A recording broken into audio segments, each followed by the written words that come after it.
Let's have a brief discussion about response functions, because response functions will be very important for you in regard to designing your microcomputers.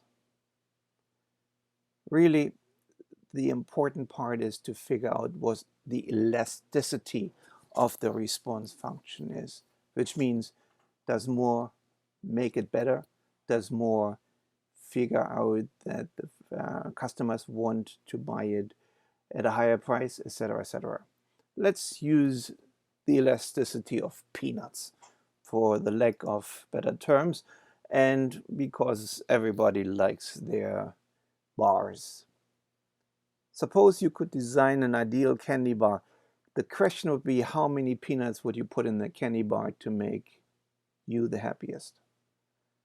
And we, of course, keep in mind that there are people who have peanut allergies, so some of them definitely want none. Some of them like them, but maybe just a few.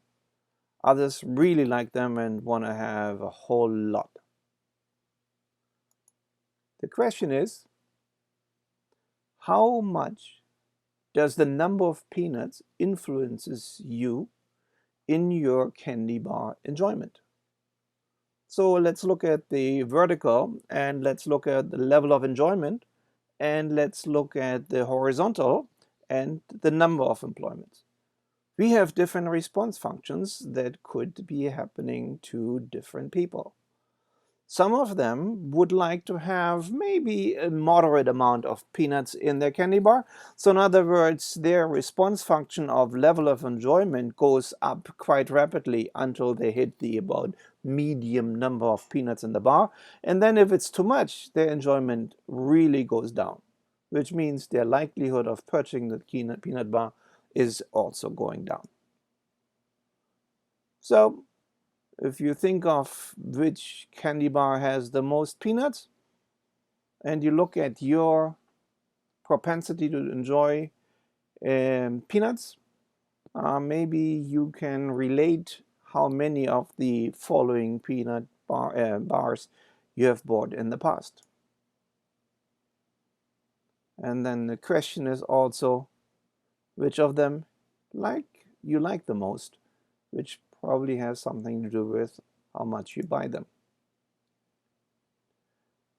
So the question is, what would your response function look like for peanuts? Is more always better? Would your happiness increase with every few peanuts be added to the candy bar? Is there a limit by which it goes down after if the limit is hit? We could do the same thing, of course, for other things like chocolate, caramel, nougat, coconut, rice, and whatever other candy bar we are talking about.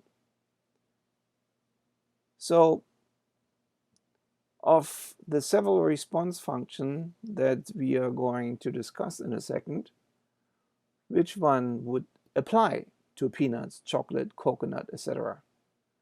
Because the result of your different functionalities in your microcomputer are very similar to peanuts, chocolate, coconut in regard to the different microcomputers that you produce. So is more always better, which is a linear function that goes up with more? Is there a very rapid rise with a leveling out?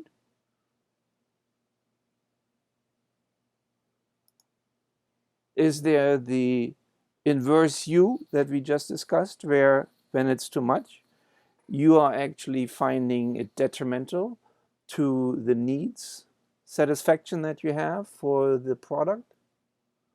Or is there like a limit where less is the best and the more is actually detrimental? For example, weight in a laptop. The least is probably the best. The more weight, the less enjoyment and benefit the traveler gets out of it. And then, of course, we have response function where we are having a very stark increase with a more, probably speed or computing power. And then we might even have a response function where nothing in regard to improving it will make a difference. So your task is to figure out which of these response functions would be part of each of the brand characteristics that you can design in your microcomputer. If there is no reaction, that means it's indifferent, you probably will have to look at the cost of production. When it goes up, you have to figure out, okay, at what point does the more not benefit our profitability? When we have an inverse u or a u or any other shape of the function, you probably also have to figure out where's the maximum in regard to the value that create for the customer versus the cost that you encounter producing it. That was our little excursion into response functions, and we then continue with segmentation strategy. That will be the next mini lecture.